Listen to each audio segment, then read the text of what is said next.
Please show us a sign.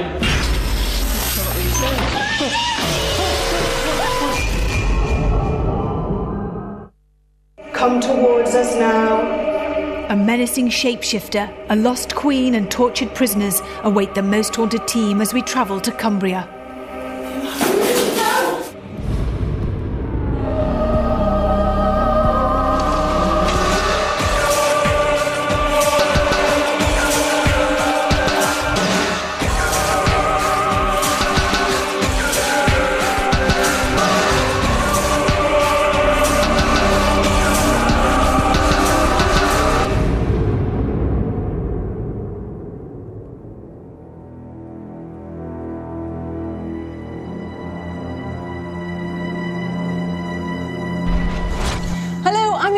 And this week I brought my team to a place of murder, execution and torture.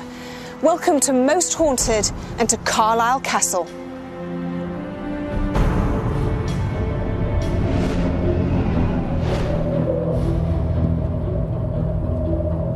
Built on the site of an old Roman fort, Carlisle Castle represents over 9 centuries of military and royal activity on the Anglo-Scottish border. Having driven the Scots out of this area, William II, son of William the Conqueror, ordered that a Norman-style castle be built here. The land was constantly fought over, and the castle changed hands between the English and the Scots many times. With so much suffering associated with it, it's hardly surprising that Carlisle Castle evokes so many ghost stories. The whole of Carlisle Castle is apparently riddled with paranormal phenomena. Many people have witnessed strange things going inside as well as outside here in the grounds. Lots of people have seen and witnessed the ghosts of soldiers. They've heard the screams and cries of the incarcerated. But most interestingly has to be the ghost of a playful jester, which still likes to play pranks on unsuspecting guests to this day.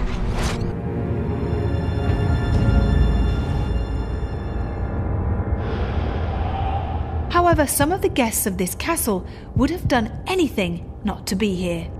After the failed Jacobite Rising of 1745, the castle returned to English hands for the last time and was used to imprison the Jacobite soldiers who had been defeated at the Battle of Culloden.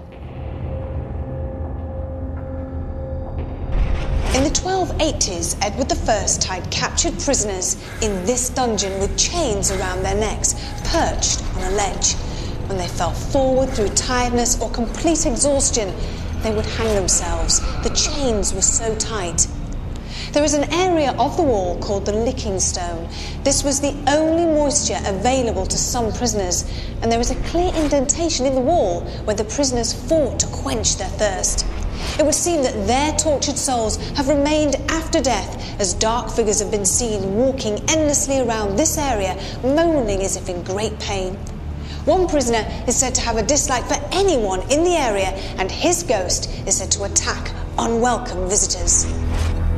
But not all the ghosts associated with Carlisle Castle come from its military history. In the early 1800s, a lady's skeleton was discovered bricked into one of the walls of the captain's tower.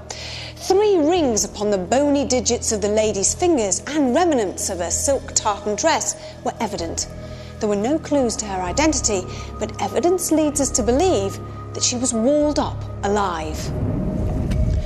Ever since this grisly discovery, her spirit is said to haunt the castle, looking for her captors. So alarming is her image that it is documented that one soldier actually died of fright upon meeting her loathsome figure. But these aren't the only deaths to have occurred here. In the 1800s, a sergeant committed suicide from a beam, and his wandering soul is also said to haunt this place.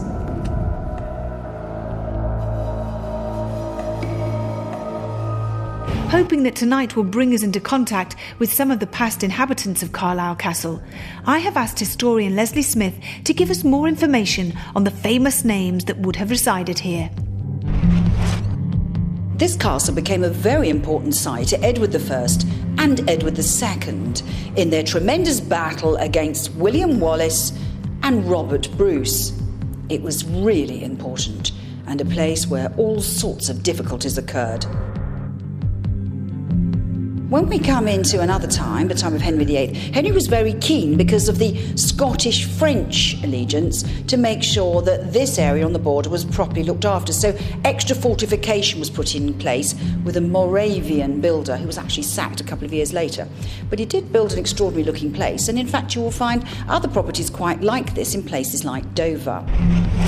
Mary, Queen of Scots, came here when she first escaped from Scotland and was held here, some say for 2 months, some for a little longer. When her son, James I and James VI of Scotland, ascended the throne, of course the border punch-ups stopped. But it didn't mean this place was quiet. Again, its geographical location meant there were further difficulties. And when the great rebellions of Bonnie Prince Charlie went into England and then came back out again, they took this place briefly before Cumberland got hold of them, and he was known as the Bloody Butcher. Some of those people suffered most terribly within these castle walls. The walls may reverberate with the sound of their cries and the lives that have been and gone, but they're held here in the stones of Carlisle Castle.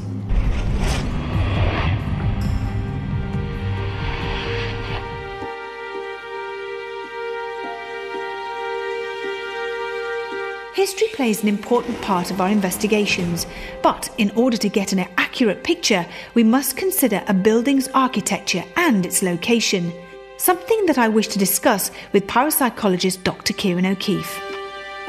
Now, we're here in Carlisle, and I think we're sort of sheltered from the busy city itself. You can hear it just in the background. But I think once we're inside investigating, the walls are so thick, I don't really think we're going to hear much noise. You're right. I think, with the size of the walls, the thickness of the walls, and certainly some of the locations that are further in the castle, we're not going to have that problem of extraneous noise.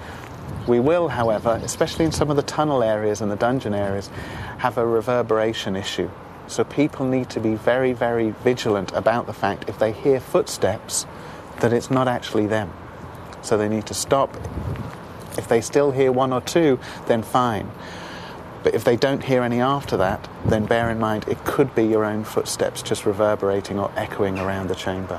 What do you think to the story of the skeleton of the lady in the rings on her hands?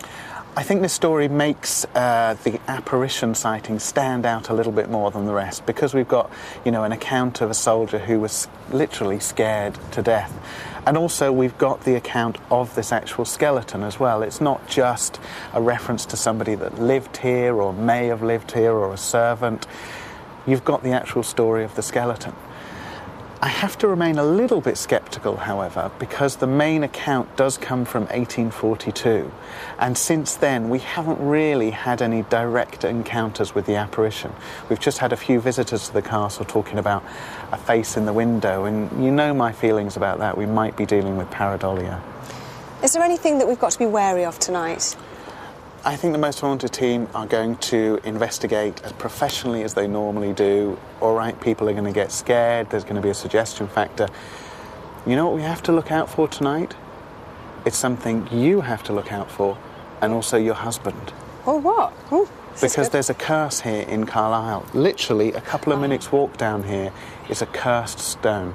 The Bishop of Glasgow put a curse on various members of the family associated with the borders, and Beatty is one of those families. I know it well. I know it very well. You're naughty. You planted that seed in my head now.